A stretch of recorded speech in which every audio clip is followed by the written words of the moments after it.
depois, né? Depois vai vendo. E a gente já começa. Então, boa noite a todas. Me chamo Júlia Marcelina Araújo, sou membro da Plena Coletiva, coletivo, e sou advogada especialista em Direito do Trabalho. Bom, a proposta de hoje é a gente fazer uma fala, uma conversa sobre o direito das trabalhadoras e o assédio moral que elas sofrem no seu trabalho, no ambiente de trabalho. Né? Então, vamos lá. Celina pode já... Então, a primeiro momento, né, vamos falar sobre as mulheres e a sociedade, né? O trabalho está inserido na sociedade, então como é que é o tratamento da sociedade às mulheres, né? Bom, há uma prática, pontuei alguns pontos aqui sobre a sociedade e as mulheres, né? Há uma prática de violência contra as mulheres para subjugá-las, de fato há, né? Há um controle sobre o corpo delas, a roupa que vão utilizar, a questão do aborto e outras questões que a gente pode lembrar do controle do corpo das mulheres. Há a manutenção das mulheres em situações de dependência econômica, né? Mulheres recebem menores salários que os homens, têm profissões ligadas ao cuidado, que são desvalorizadas também, depois a gente vai falar disso. E também, no aspecto político e práticas sociais, a participação das mulheres na política é menor. E tudo isso interfere para deixar as mulheres um pouquinho ou bastante atrás dos homens nessa sociedade. E o meio do trabalho na sociedade, a sociedade influencia o meio do trabalho. Então, a Celina pode ir mais um.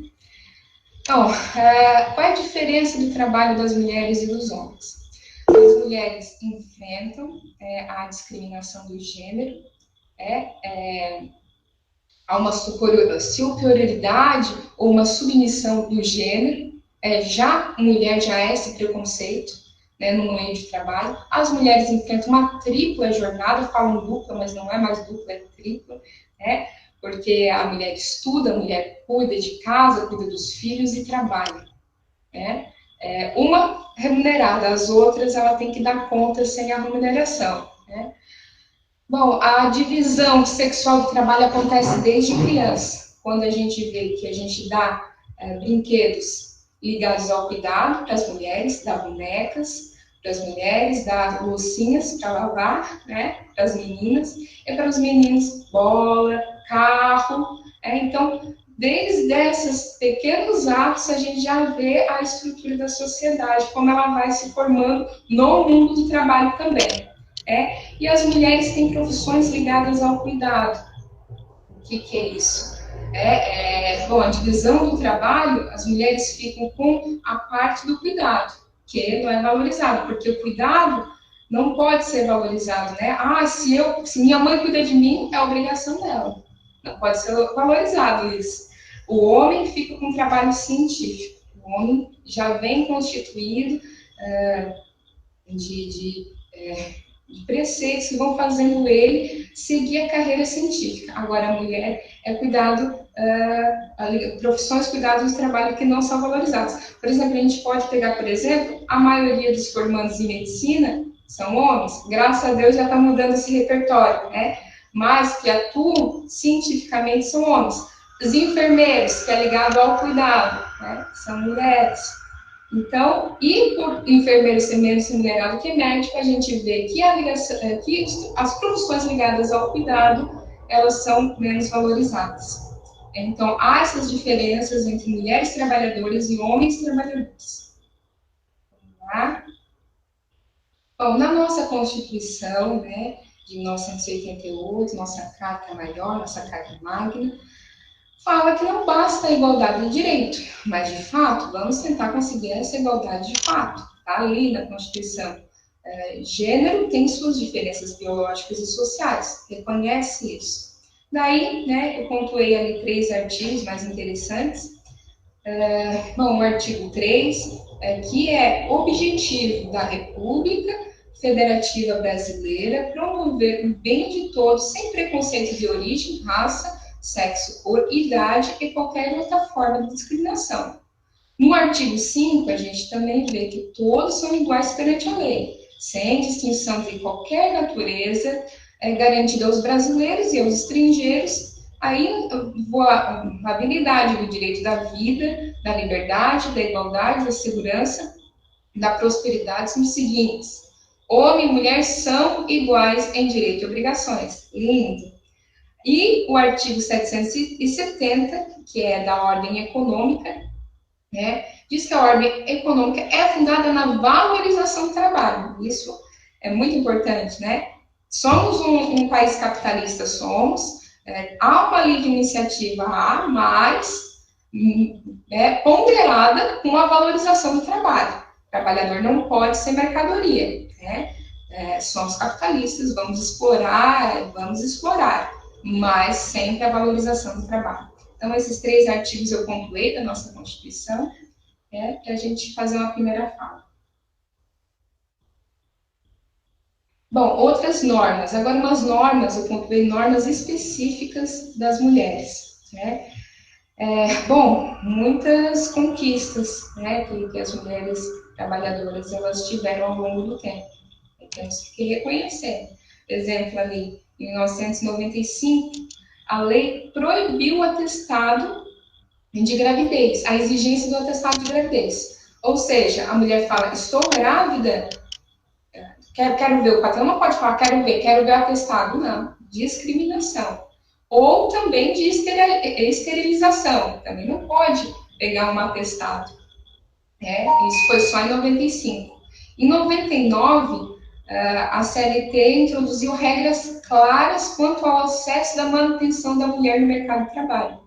Mas acentuando essa lei, é muito interessante essa lei, que ela bate bem na discriminação, né? Ela fala leis claras sobre a discriminação e a proibição da discriminação. Bom, a gestante, a gente tem a licença maternidade, a estabilidade, 5 meses após o parto, que é uma conquista da criança, da sociedade, mas também da mulher que é a gestante. 2 intervalos para a amamentação, o emprego de força muscular 20 quilos, no trabalho contínuo, ou 25 no máximo, não pode exigir mais esforço do que 20 ou 25 quilos no trabalho, qualquer tipo de trabalho, tá? 20 para o trabalho contínuo ou 25 para ocasionais. Levantou aqui uma força até 25 quilos. Bom, também a gente pontuou a idade para aposentadoria, 5 anos a menos que os homens. Isso porque, por causa da dupla jornada, não é tripla, né? Que a mulher hoje estuda e trabalha e cuida de filhos, né? E cuida de casa. Bom, no artigo 377 da CLT, a adoção de medidas de trabalho das mulheres é considerada uma ordem pública, não justificando em hipótese alguma a redução do seu salário por conta da discriminação entre trabalhadoras mulheres. E na CLT há um capítulo exclusivo à proteção do trabalho da mulher. Então, olha, a gente conseguiu bastante conquistas desde lá dos primórdios do trabalho. Celina, pode passar mais uma. Acho que passasse uma mais. Volta. Aí. Bom, mas eu trouxe essa fala aqui. Mesmo assim, com essas conquistas, a gente tem que sempre ficar de olho abertíssimo, porque essas conquistas, mesmo assim, essas poucas conquistas devem ficar em constante vigia, já que as formas de organização da produção capitalista tende a homogeneizar a classe trabalhadora, descaracterizando as contradições sociais próprias da força de trabalho quanto ao sexo, classe e cor. O que significa? Não, hoje em dia não existe mais esse preconceito contra a mulher está mais forte do que o homem, essa fala aí a gente escuta bastante, né? Uma baita de uma incoerência, né? Sendo que a gente tem muita coisa para conquistar, né? Muitos direitos ainda, muito espaço que a gente tem para conquistar. Então, por isso que a gente tem que ficar sempre de olhos abertos, porque vem uma crise, como está vindo aí, né? A mulher vai sofrer também, né? Que já é mais prejudicada no campo da sociedade do trabalho. Então, vamos passar mesmo. Bom, então, onde estamos no mundo do trabalho? Bom, desde a Revolução Industrial, trouxe aqui um pouquinho de história para a gente se contextualizar. Ela, desde a Revolução Industrial, o modo de produção era o Fordismo, né? Aquele lá daquele filme do Charlie Chaplin, o funcionário ficava aqui, o empregado ficava aqui e ia abotoando ali os parafusos, passava dentro de uma esteira. Só que houve uma crise do capital lá pelos anos 60, 70, e esse modelo, onde foi criada a CLT, se esgotou, né? Eu até pontuei alguns motivos da crise dos anos 70, que mudou esse mundo do trabalho, pelo Ricardo Antunes, que é um sociólogo muito conceituado que estuda o mundo do trabalho, e ele falou que a redução do lucro do capital causado pelas lutas sociais dos anos 60, de melhorias sociais no campo, foi uma das causas dessa crise do capital. O baixo consumo da população, que já o desemprego estrutural era marcante na época, assim o Fordismo viu-se com impactos. Então, o baixo consumo dessa população que ficou desempregada também foi um dos motivos para essa crise do capital. O aumento de investimentos no capital, principalmente devido ao processo de internacionalização, o mundo internacional também foi um dos motivos dessa crise. A concentração de riquezas na mão de poucos, a desigualdade também foi outro. A crise no welfare state, no estado do bem-estar social, motivada pela corrupção, fazendo que os governos privativassem o bem público. Também foi um dos motivos dessa crise. E a flexibilização das normas do mercado e trabalhista. Com base em todas essas causas, a crise se estabeleceu. E aquele modelo que vinha lá do Charlie Chaplin, que ele ficava, o empregado ficava ali parado na esteira e vinha o processo, ele ficava só fazendo aquela função repetidamente, acabou. Hoje a gente tem novas formas de trabalho. Por quê? Porque com essa crise, o mundo teve que se readaptar. E nisso surgiu a acumulação, o processo da acumulação flexível. Vamos trocar?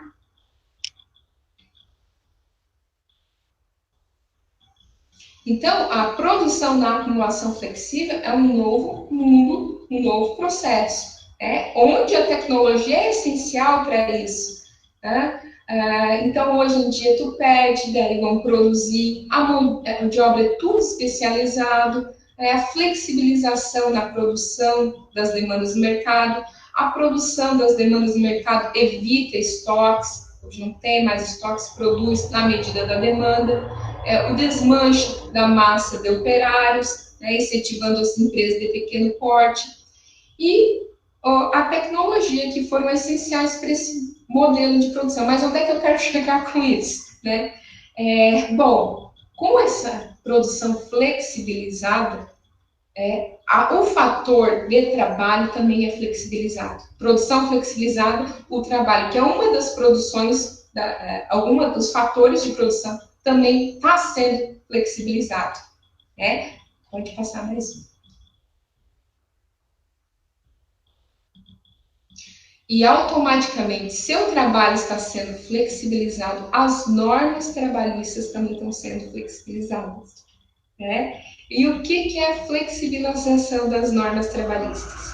Eu coloquei ali um conceito do Delgado, do ministro Delgado, que ele fala que flexibilização trabalhista é a possibilidade jurídica estipulada por norma estatal ou norma coletiva negociada de atenuação da forma imperativa das normas componentes do direito do trabalho, de modo a mitigar a amplitude de seus comandos e os parâmetros próprios para sua indicência.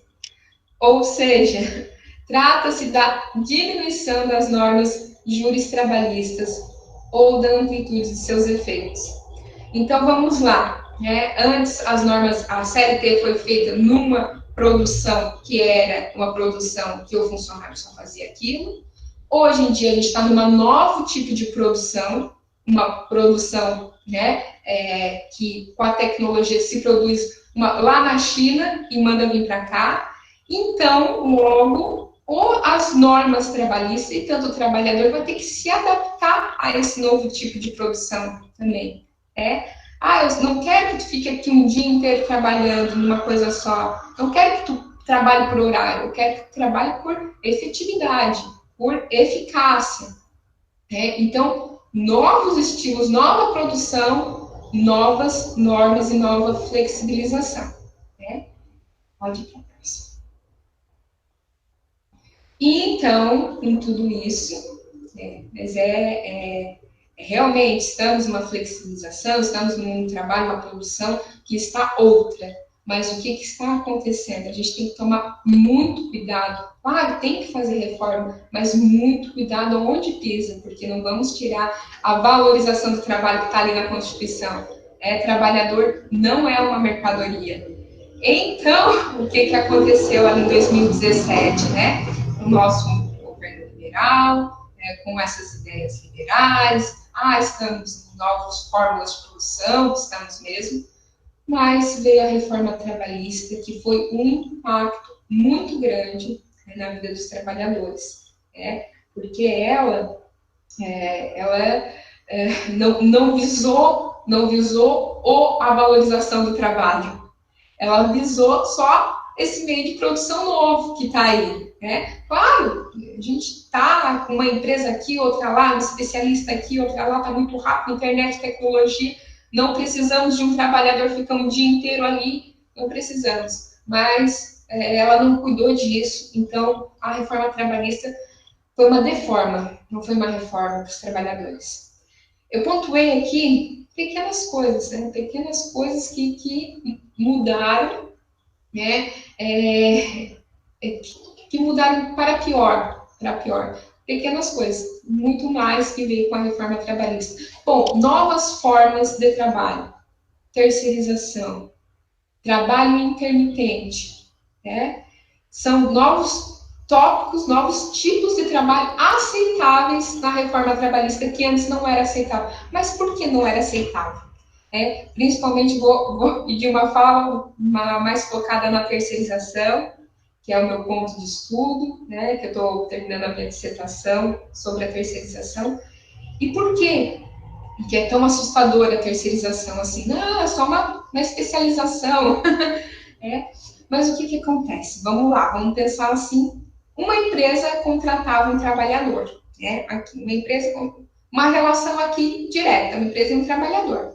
Agora, o que acontece? Tem uma empresa, contrata uma outra empresa, e dessa empresa contrata o trabalhador. Vamos lá. Essa primeira empresa só vai terceirizar porque é mais barata. Só vai terceirizar porque é mais barato. Essa outra empresa que está aqui também tem que ganhar. Ela tem o seu lucro também, É uma empresa que visa lucro, que visa vender trabalhadores. Esse é o lucro dela. Então, ela também tem que ganhar. Quem sofre com tudo isso é o trabalhador. Porque essa aqui pagava R$100 por dia. Não paga R$100 por dia para esse trabalhador.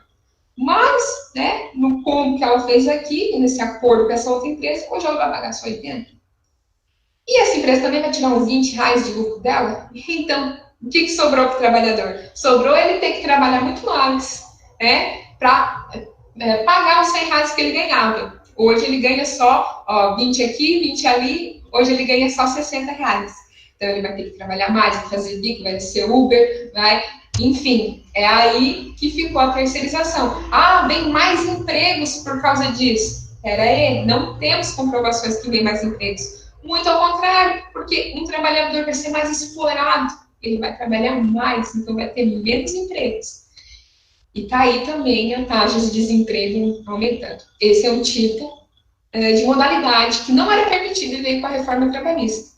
A gente também tem o trabalho intermitente, que é o quê? Bom, eu só preciso de fazer um servicinho para mim aqui. Eu chamo vamos botar assim,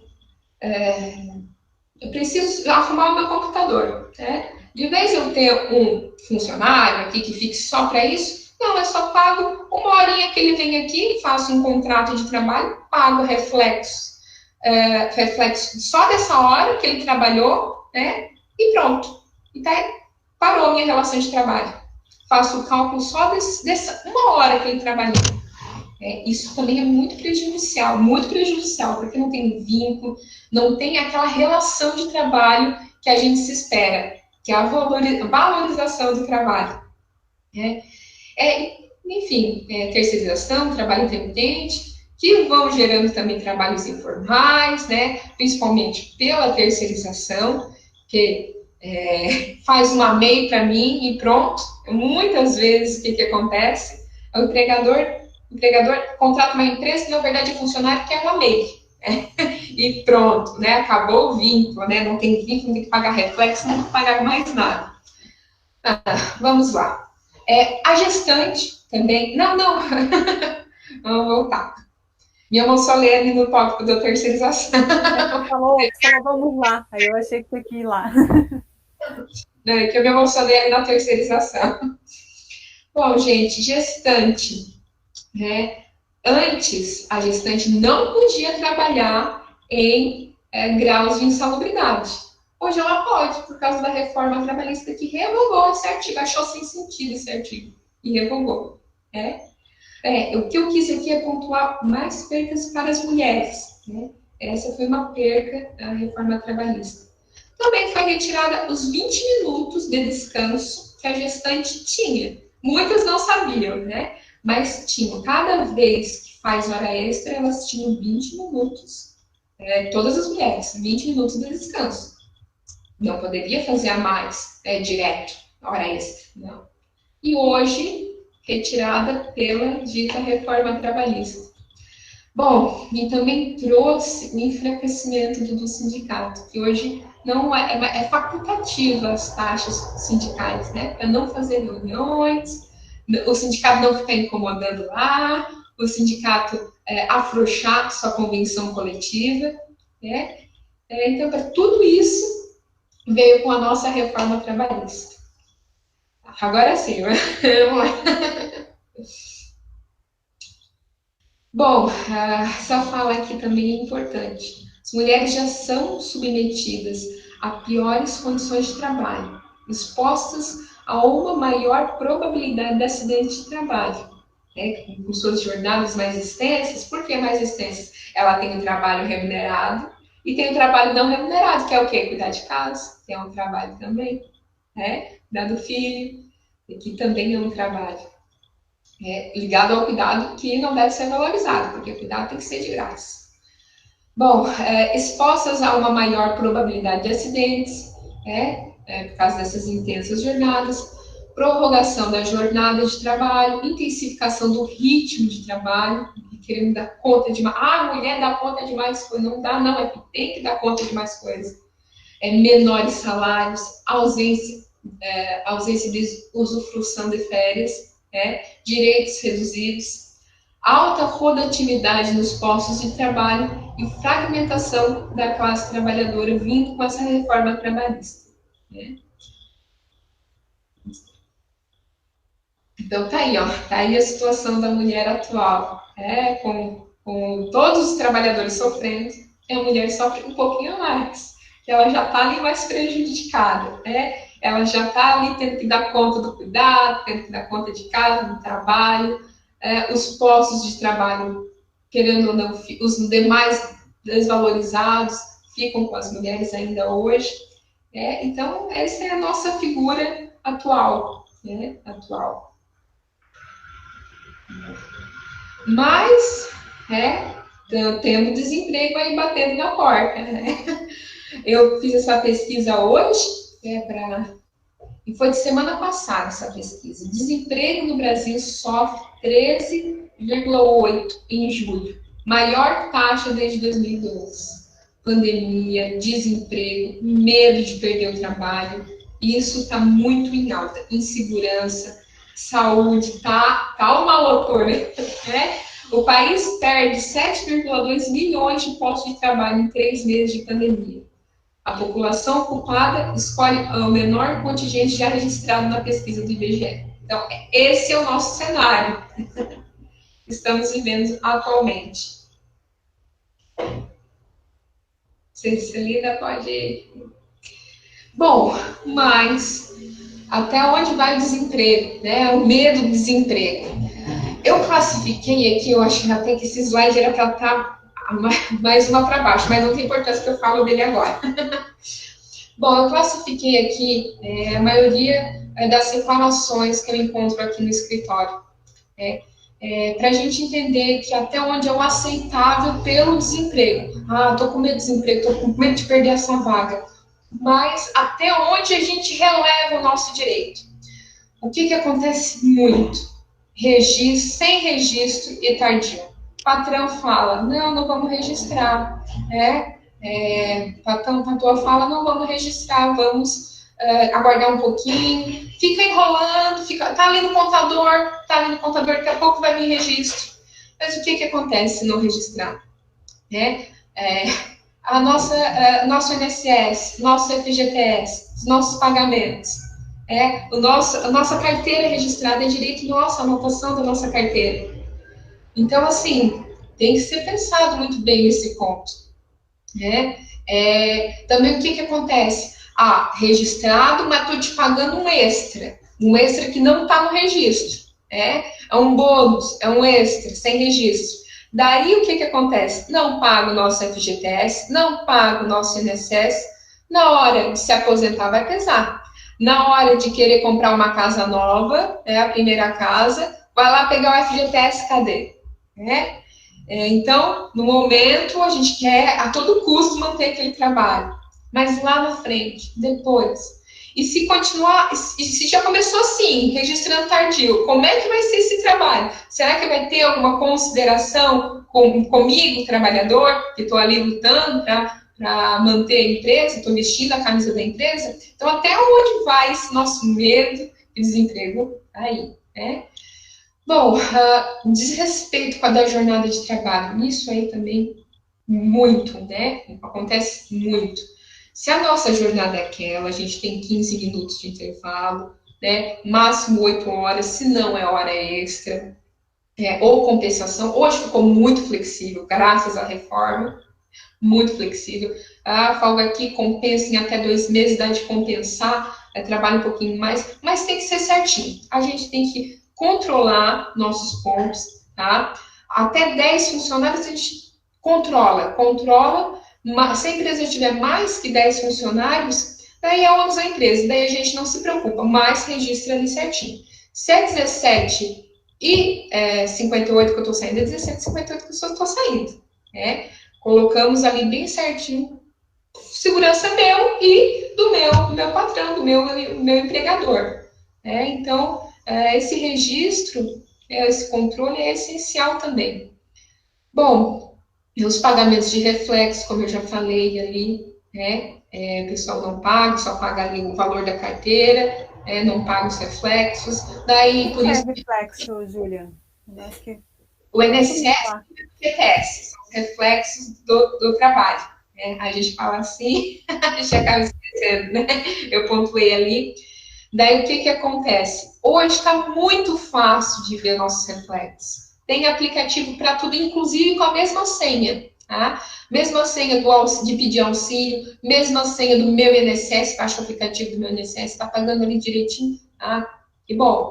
Ou mesmo a senha do FGTS, também, tudo por aplicativo, uma beleza, A gente tem um controle, vamos aproveitar essa tecnologia, vamos olhar direitinho, tá ali bonitinho todo mês, se eu precisar, eu vou ali, pego meu FGTS, daqui a pouco eu quero que aconteça, mas se acidentar, me acidentei, eu vou ali, retiro meu INSS, porque dali tá tudo certinho, tudo pago. Então, isso é importante, futuramente, se preservar. Bom, perseguição até justa causa. O empresário não gostou do funcionário, quer ver quando tem estabilidade. né, quando é gestante e tem instabilidade, vai perseguir, vai dar advertência falsa, né? Ah, usou celular, sempre usava celular, mas agora me aconteceu uma dessa, aqui com uma cliente minha. Sempre usava o celular, comprava, fazia compra por celular, mas do nada tiveram um desentendimento, ele começou a perseguir. Né? Não pode advertência por usar celular, advertência por intervalo maior, uma perseguição até levar a justa causa. Então, isso aí a gente tem que sempre ponderar, né? Ah, estou correta, não estou? Mas quando é demais, quando não era antes e agora calma aí. Né? E também me pergunto muito, né, sobre quantas advertências leva a justa causa. Aproveitar esse gancho é muito relativo também. No direito é tudo muito relativo. Tem juízes que entende que é 3, tem juízes que entende que é 4, depende da advertência. Então, o empregador começou a fazer várias advertências para levar a justa causa. Para quê? Porque se levar a justa causa, o empregador só paga saldo de salário proporcional, e férias e 13º proporcionais ainda é discutível. Agora, se o empregado demitir, paga muito mais, paga aviso prévio, paga 13º, paga multa da FGTS, paga todas as demais verbas que o empregado tem direito. Se der causa, se der culpa do desligamento. Bom, o sindicato era essencial, porque na sua convenção coletiva tinha o vale alimentação, o vale transporte, melhorias, é isso que o sindicato faz, melhorias para a classe trabalhadora. Os comerciais vão ter um vale alimentação ali de R$200, R$300, vale transporte, demais adicionais de quebra de caixa, está tudo previsto na convenção coletiva, por isso o sindicato tem que estar forte, tem que estar atuante, tem que bater de frente, né? E muitos empregadores não sabem disso e não pagam, né? Tubarão ainda é uma cidade muito pequena, o pessoal ainda não é ligado nessas circunstâncias, principalmente salário família também, recebe menos de 1.300 e não paga salário família, como assim? Como assim? Tem 2 filhos e não recebe salário família, é um direito nosso, é um direito constitucional ali, o direito está na lei, né? Então é isso, né? Os rolerites discriminados, isso aí também acontece muito, né? Não recebo lerite, não sei quantos que recebe por mês, quantos quer descontar, não sei, não recebo uma folha discriminando, não recebo contra-cheque, isso é dano moral também, né? Não deixa de ser um dano moral. E outra coisa que infelizmente acontece muito é o assédio moral, né? Então isso aí a gente vai falar no próximo slide. Bom, o que é o assédio moral? O assédio moral é a exposição de pessoas a situações humilhantes, constrangedoras no meio ambiente de trabalho, de forma repetitiva e prolongada. Muito importante, é forma repetitiva. Se for uma vez, pode ser um dano moral. Agora, se for uma perseguição repetitiva e prolongada, é um assédio moral. No exercício de sua atividade, é uma conduta que traz danos à dignidade e à integridade do indivíduo, colocando a saúde em risco e prejudicando o ambiente de trabalho. Qualquer conduta abusiva, manifestando-se por comportamentos, palavras, gestos, atos ou escritos que possam trazer danos à personalidade, à nossa dignidade, à integridade física ou psíquica, né, de uma pessoa, pondo em perigo o seu emprego ou degradando o ambiente de trabalho. Então, isso é um assédio moral. Ficar lá catucando, falando coisa que não denegrindo a nossa dignidade, falando mal da nossa dignidade, né? Atingindo, quer dizer, nossa dignidade, constantemente, perseguidamente, assediando ela. E isso é um assédio do trabalho. Vamos para a próxima. Bom, tem alguns tipos de assédio, moral no trabalho. O assédio interpessoal, que é aquele que vai direto para o trabalhador, vai direto para o trabalhador, o patrão vai direto para ele, interpessoal. e o assédio institucional, né? Que com as pressões ocasionam esse assédio, né? Com as pressões já vindas do trabalho, mas destacando o indivíduo, sempre destacando um indivíduo só. Bom, esse assédio moral ele pode ser entre os colegas, entre os colegas, um colega fala mal do outro e a empresa não fazer nada. Inclusive, também é um assédio institucional, a empresa se tornou imparcial, não fez nada, também é um tipo de assédio. O colega vai lá, denigre a colega, assedia ela, fica assediando, falando que ela é feia, todo dia, e o patrão dela vai lá e reclama, o patrão não faz nada. Isso é um assédio do tipo institucional, porque ele não fez nada, ele lava as mãos. Lavar as mãos também é um ato de assédio moral, por isso que ele também vai culpado nessa, talvez, futura ação. E o interpessoal é isso, é mais direto, né? Mais direto. Bom, pode ser horizontal, entre os colegas, e vertical, entre o superior, e o menor, né, o trabalhador, o empregador, o gerente, o empregador, um superior a si, ou também entre os trabalhadores e o gerente, o hierarquicamente menor que o outro, tá bom? Então, pode ser esses tipos. Bom, situações, algumas situações mais simplificadas do assédio moral. Desconsiderar ou ironizar injustificamente as opiniões da vítima, retirar cargos e funções sem motivos, impor condições e regras de trabalho personalizadas, diferentes das cobradas por outro profissional. Por exemplo, também, uma situação também bem exclusiva também, o trabalhador não fazer um trabalhador só não trabalhar, deixar ele em ócio, que a gente fala, né, em ócio. Todo mundo está trabalhando menos ele. Isso aí é um assédio moral, ele não está trabalhando, não está dando trabalho, que é uma das exigências do empregador, é dar trabalho, e ele não está dando. Então, também é uma condição que deixa o outro diferente, é um bullying que faz.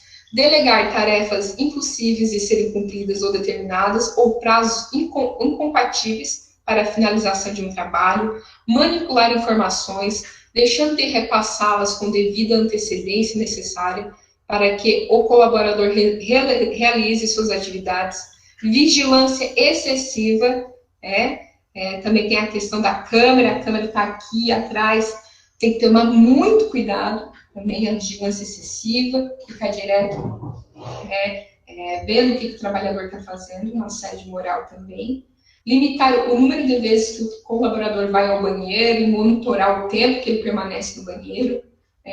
Advertir arbitrariamente, instigar o controle de um colaborador por outro, criando um controle fora do contexto da estrutura hierárquica, para gerar desconfiança e evitar solidariedade entre os colegas, botar um trabalhador contra o outro, falar mal do trabalhador com o outro já ficar mais preconceituoso com esse colega. Tudo isso faz parte de situações do assédio moral. Bom, retirar a autonomia do colaborador ou contestar a todo momento suas decisões, é uma situação que acontece reiteradamente. Sobrecarregar o colaborador com novas tarefas ou retirar o trabalho que habitualmente competia a ele executar, provocar as sensações de inutilidade e de incompetência, ignorar a presença do assediado, dirigir-se apenas aos demais colaboradores, passar tarefas humilhantes, vários exemplos que estão aí na mídia, tarefas humilhantes para cumprir, gritar ou falar de forma desrespeitosa, espalhar rumores ou divulgar boatos ofensivos a respeito do colaborador, não levar em conta seus problemas de saúde e criticar sua vida particular da vítima. São outras situações. Mais algumas, atribuir apelidos pejorativos. Essa história tem uma história muito boa também, que não foi minha, foi de um colega meu, né? Que o trabalhador foi numa ação judicial, ele foi em uma ação judicial, porque ele tinha um apelido de Javali. Javali, todo mundo chamava ele. Javali, lá o Javali vindo. Era uma empresa que tinha vários funcionários. O Javali vindo. Daí o que acontece? O juiz falou, mas Javali é um cara forte, é um Javali, por que está ofendido? Então, os colegas falavam que ele já valeu, mas ele não vale mais, por isso que Javali. Um baita de uma assédio moral. Um baita de uma assédio moral. Então, atribuir apelidos pejorativos, impor punições vexatórias, dancinhas, prendas, postar mensagens depreciativas em grupos nas redes sociais, muitas situações nas redes sociais, que fica registrado, é bom porque fica registrado, que é importante.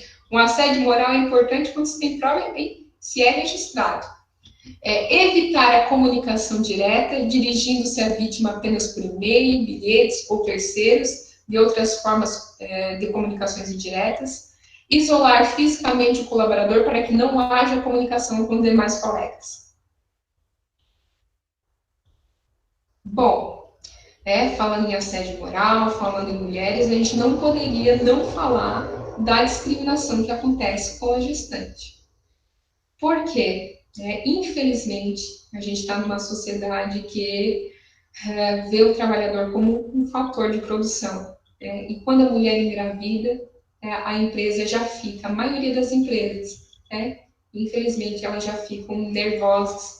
Vai ter que pagar a estabilidade, a licença maternidade vai deixar a gente na mão, extenso, não vendo o trabalhador como humano, como a valorização do trabalho humano.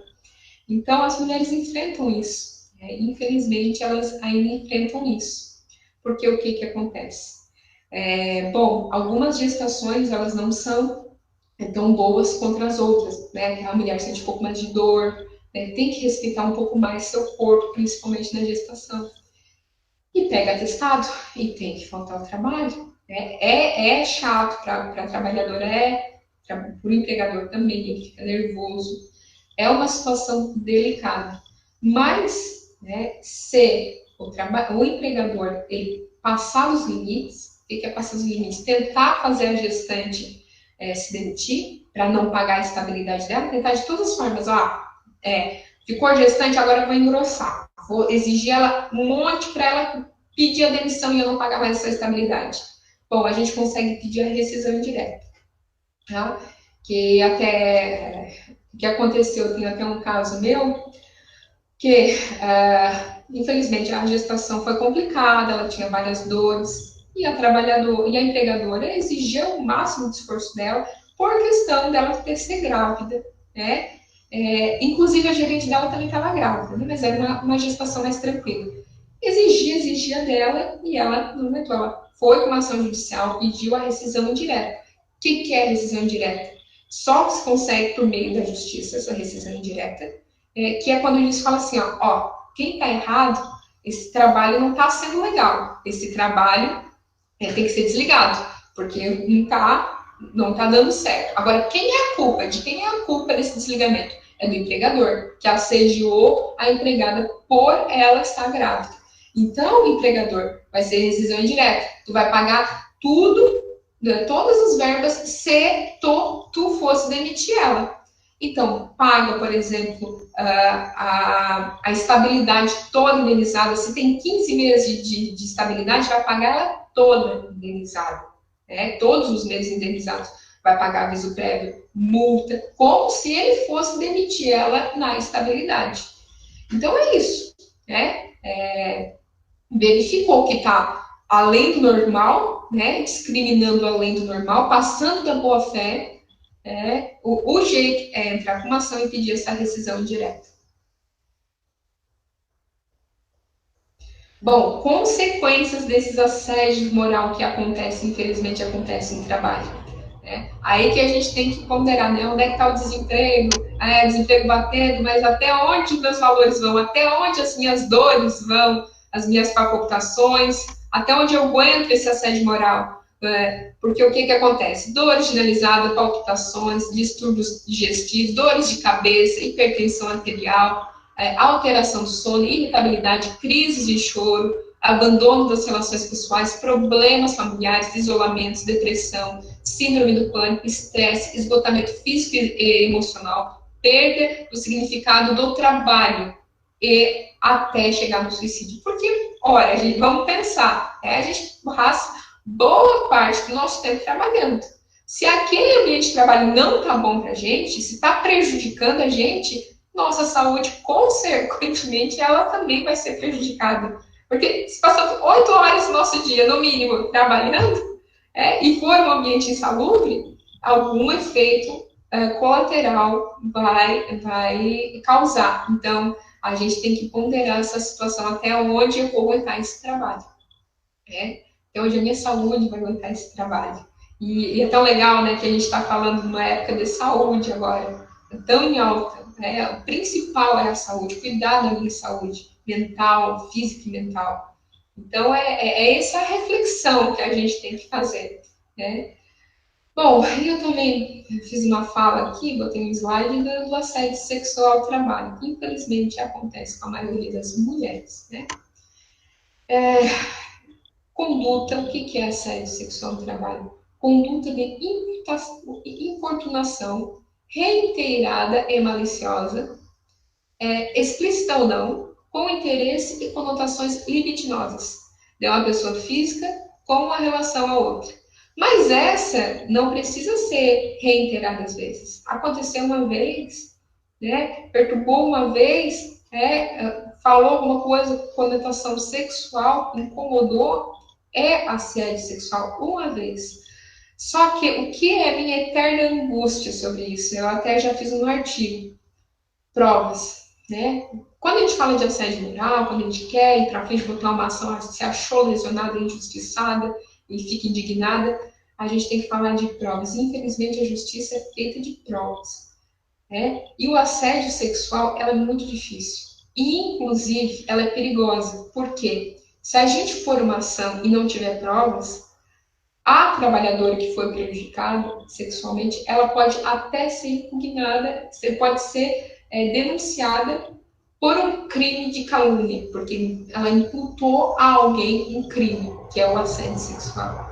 Então, é uma legislação injusta. Essa a minha indignação. Claro que temos juízes pensando sim e juízes pensando assado. O direito, ele é assim, né? Tem vários entendimentos. Mas pode acontecer isso. Então, se quer lutar contra esse assédio sexual, sofreu, quer colocar uma ação e não tem provas muito específicas, acontece uma injustiça.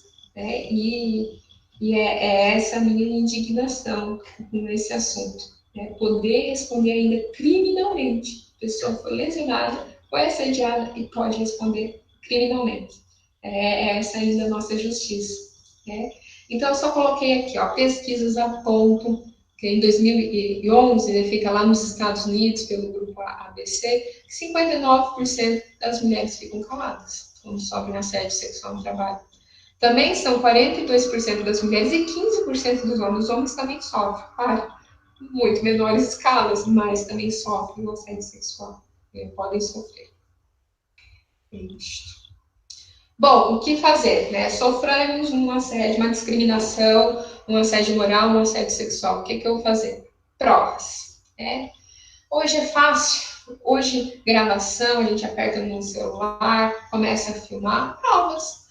Uma coisa que não gostou.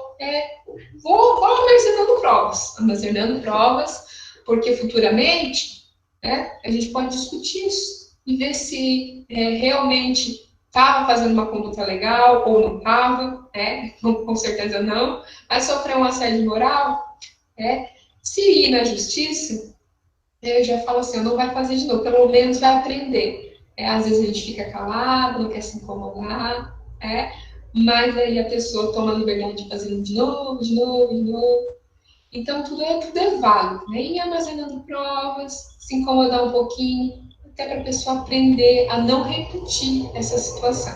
Mas, quando a gente fala de assédio sexual, a gente tem que reunir provas.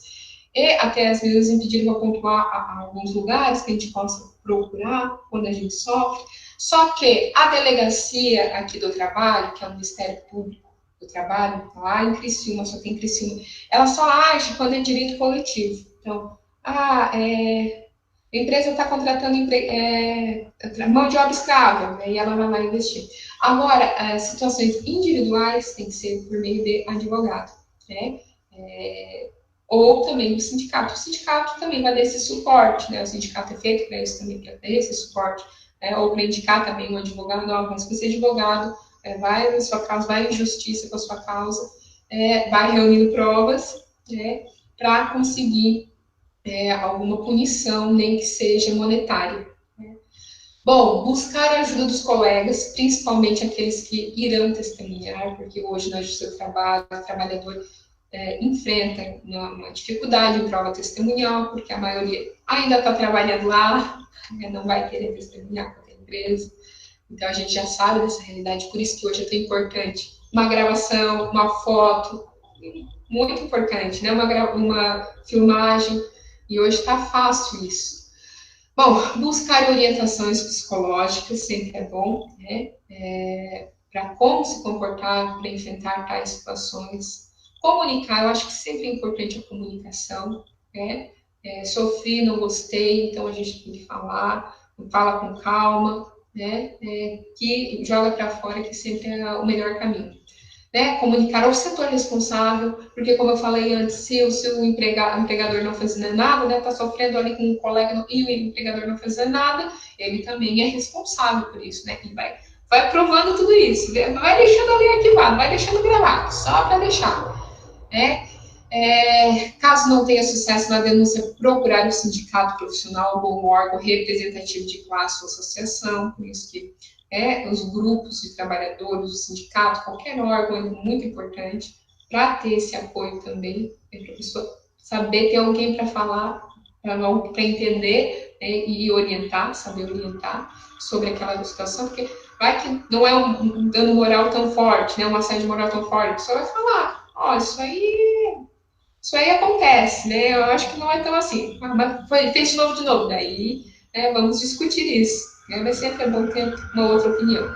Avaliar a possibilidade de ingressar com uma ação judicial e de recuperação de danos morais. Né? Nem que seja por via monetária, é bom também essa possibilidade de entrar na justiça. Bom, agora para terminar, eu gosto de trazer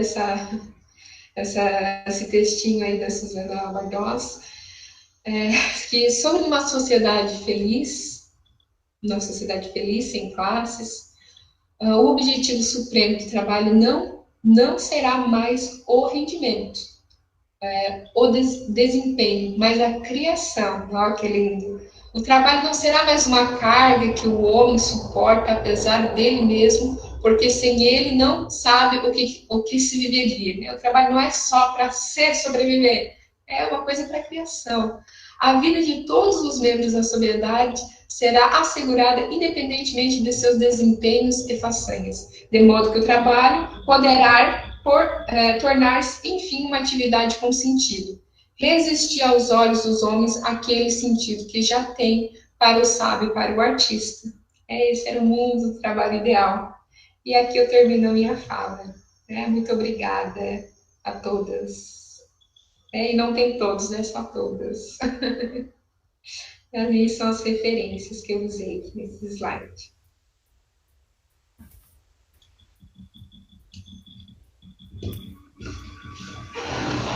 Obrigada, Júlia. Se você olhar, tem algumas perguntas já que foram feitas no chat. Né? Eu também anotei várias coisas aqui. As pessoas que fizeram pergunta, elas não querem falar, às vezes é mais legal assim, né? Que às vezes explica melhor também a pergunta, enfim. Estou lendo agora as mensagens. A Caroline Mussato, ela tá aí, ela não tá mais. É que eu não tava vendo, eu tava assim, eu tinha que ficar no slide, eu não vi quem que tá, quem que não tava. Caiu. Bom, já a importância, então vamos puxar ali a pergunta da Carolina. Qual a importância do sindicato para os trabalhadores? Aquela questão da convenção coletiva. Todo ano o piso salarial é atualizado pelo sindicato. algumas normas benéficas à saúde, exigir um acompanhamento médico todo ano, ou em 3 meses. É o sindicato que está ali na norma da convenção coletiva. Vale alimentação, subir o preço do mercado, vamos subir se vale alimentação, transporte. Bom, o sindicato que ele vai lá e luta. Mas o que acontece? Agora ficou facultativo, né? Então, o enfraquecimento dos sindicatos, isso aí é visto, né, de longe, e está enfraquecendo também o nosso piso salarial, né? Então, também outra questão importante, né? A redução do salário também tinha que passar para o sindicato, agora não passa mais. Então, tudo isso influencia o dinheiro, não fala o dinheiro de fim de mês. Bem simples. Essa aí é a primeira questão que o sindicato é importante. A segunda é o suporte. Tu tem qualquer coisa acontecer, uma saída moral, vou lá contar para o sindicato. Notificar o sindicato. Querendo ou não, informação, fazer palestra e tudo mais. É o sindicato que também promove, o sindicato ele é de importância essencial que está sendo enfraquecido cada vez mais.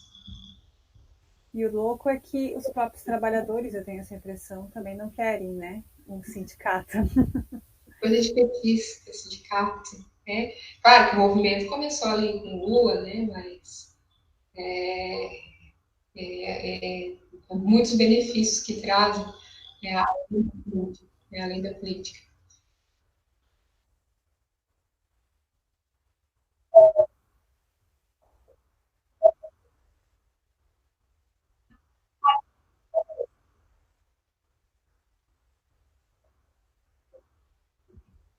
A organização sindical não é a das melhores, né? Vários estudos para modificar essa organização sindical, para ter mais força aos trabalhadores também. Algumas questões ali que a gente critica no sindicato, com a estrutura do sindicato brasileiro, mas é melhor com ela do que sem ela. Melhor com ela.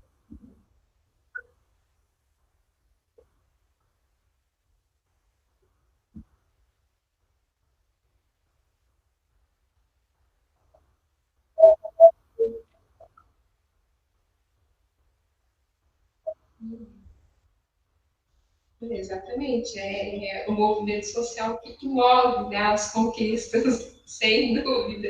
Trabalhadores Unidos que move.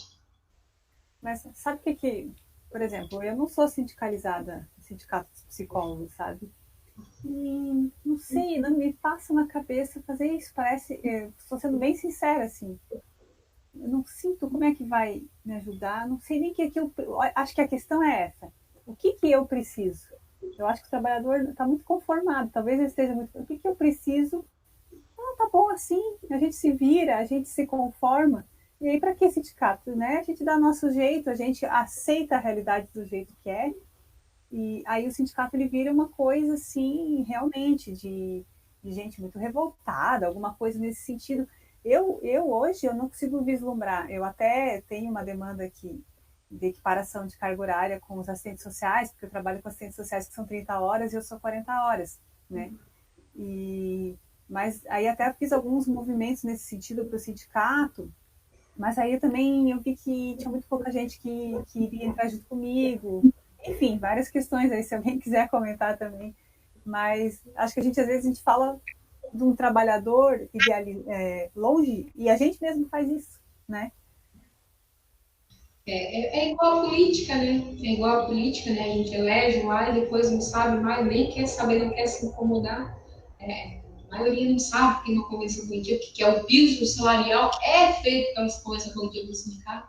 Não sabe. E daí não quer se envolver, acha bem de longe, isso aí não interfere em nada. Mas mesmo ele não participando, esse piso salarial vai afetar diretamente. Diretamente. Tati, tu queria falar alguma coisa?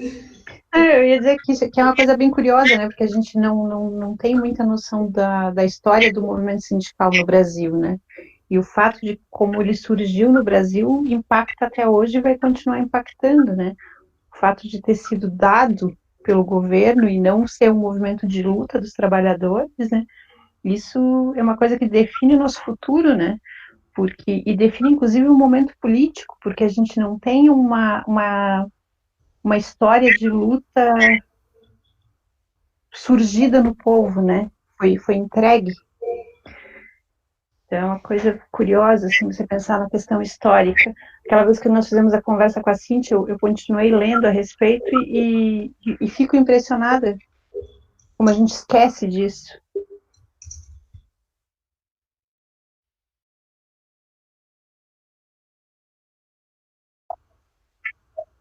Eu tenho um livro que ele é muito interessante da Boitempo, tá? Eu estou aqui tentando pesquisar o livro que está emprestado, esse livro, que ele fala do movimento sindical, fala principalmente da greve, porque o que, que acontece? Foi pior o sindicato, já foi muito pior. Né? Na época de Getúlio Vargas, por exemplo, o Estado controlava, controle total.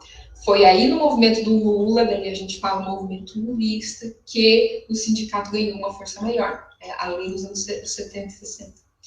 Então, assim, eu vou achar esse livro aqui na Boitempo, fala sobre a greve e vinculado ao sindicato também. Que a greve fala de sindicato automaticamente. Mais uma importância do sindicato, a greve. A greve agora dos Correios, por exemplo, que foi também uma situação bem triste, bem triste mesmo, que a justiça está sendo muito precarizada. O problema também é a justiça. Depois da reforma trabalhista, os advogados trabalhistas que vão para trabalhador, eles estão lutando, mas a justiça não está ajudando, porque os pareceres dos juízes estão cada vez mais liberais. Aqui de Tubarão, a gente tem 3 dos 4 muito pró-empresário, muito pró-empresário. Vendo essas flexibilizações, essas novas formas de trabalho, também querendo manusear o trabalhador de acordo com a nova forma de trabalho do mundo do trabalho, do mundo da produção. A produção flexibilizou, o mundo também do trabalho vai flexibilizar, e os juízes estão bem liberais nesse sentido também. E o TST agora reafirmou, semana passada, agora o Correio vai ter que pagar todo o direito que eles...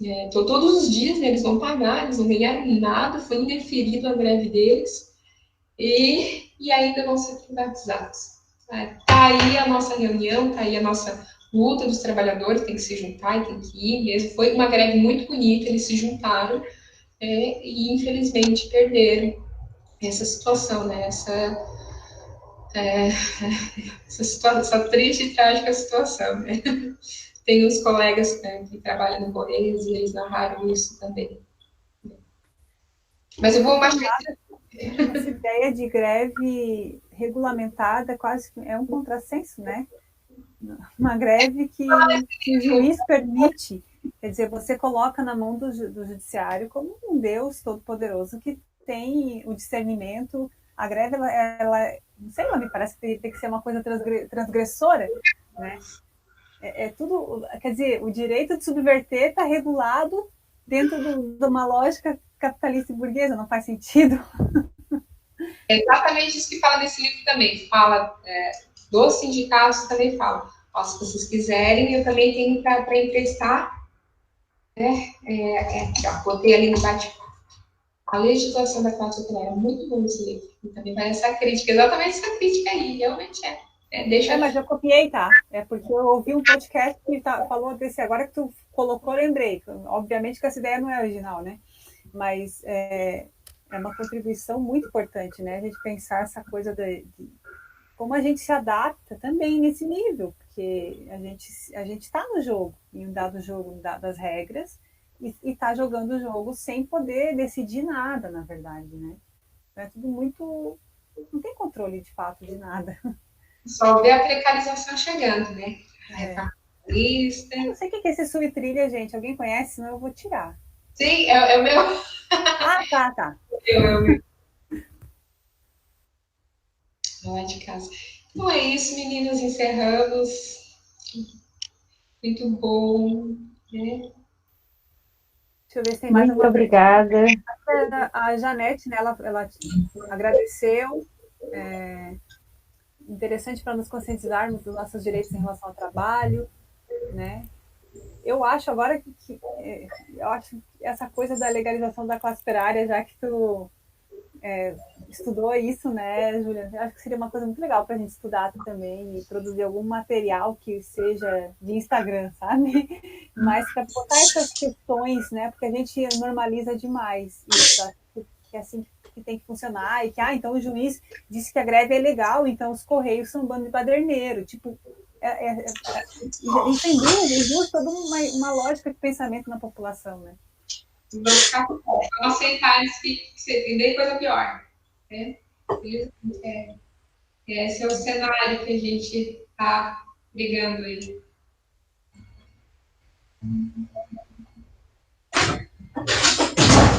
A Cíntia quer falar, que está com o áudio aberto?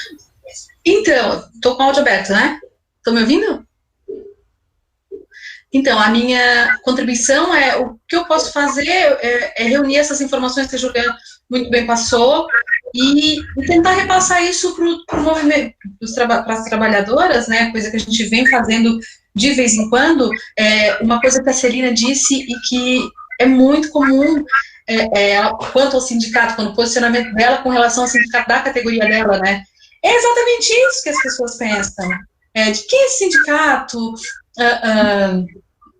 eles vão fazer alguma coisa por mim, esse questionamento, porque está introjetado na cabeça do trabalhador que o patrão é um cara bom, que os sindicatos são maus. Assim, é muito difícil tentar reverter isso, mas esse também é o meu trabalho, assim. Então, eu vou divulgar nas mídias, nas redes do Sindicato dos Comerciários, que a gente sabe são alvo constante de assédio moral e não fazem ideia. Não fazem ideia. E te agradeço bastante pelas explicações, né? Acho que era isso. É exatamente isso, a divulgação, a informação, e hoje a gente trabalha com informação, né? Hoje é o mundo da informação que se fala. Então, quanto mais informação, e hoje está bem legal também essa situação da informação, o pessoal já está mais atenado com seus direitos, e é bom mesmo, para sempre estar informado, né, das situações, para ver o que decide para fazer, né, se vai assim, se vai assado, então é sempre bom estar antenado aí. Então é isso, meninas. Boa noite, muito obrigado. Foi uma fala bem legal, né? Bem construtiva. E até uma próxima.